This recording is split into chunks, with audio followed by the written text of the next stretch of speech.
Welcome friends. অবশেষে দাদাদের মতো ভাইদেরও পুজোতে টানা ছুটি থাকছে। প্রাথমিক শিক্ষক শিক্ষিকাদের দীর্ঘদিনের দাবি ছিল পুজোয় টানা ছুটি হাই স্কুলগুলোর মতো, সেই দাবি অবশেষে পূরণ হলো। আজকেই জাস্ট কিছুক্ষণ আগে 2025 শিক্ষাবর্ষের প্রাথমিক শিক্ষা পর্ষদ থেকে মডেল হলিডে লিস্ট আমি এই কারণে বলছি, তার কারণে বিভিন্ন ডিপিএসসিতে সামান্য একটু ভ্যারিয়েশন হয়। তো এখানে পরিষ্কার বলা যে 1 জানুয়ারি থেকে 15 এপ্রিল 2025 যে প্রথম পর্যায়, তার যেটা এখানে দেখুন বিভিন্ন আইটেমগুলো রয়েছে। আমি ডিটেলস আলোচনায় যাচ্ছি না, আপনারা পজ দিয়ে দেখে নিতে পারেন। সরস্বতী পুজো, প্রজাতন্ত্র দিবস, ঠাকুর পঞ্চানন বর্মা জন্মজয়ন্তী, আচ্ছা হরিচাঁদ ঠাকুর, ঈদ উল ফিতর, রামনবমী আইটেমটা কিন্তু অ্যাড হয়েছে, যদিও এবারে সানডে পড়েছে, এটা অবশ্যই একটু আলাদা করে আমি বলবো।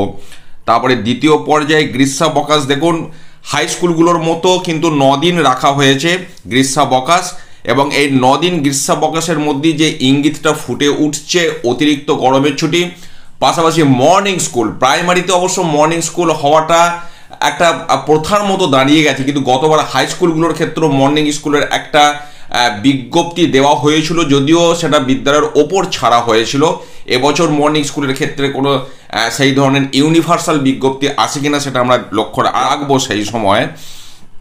আচ্ছা, তারপরে আপনার রবীন্দ্র জয়ন্তী।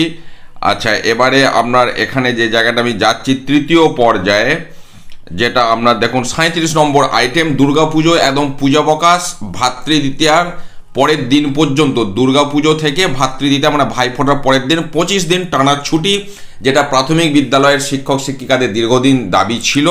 সেই পুজোয় কিন্তু অবশেষে টানা ছুটি মিলল, লক্ষ্মী পুজোর পর বিদ্যালয়ে যেতে হচ্ছে না।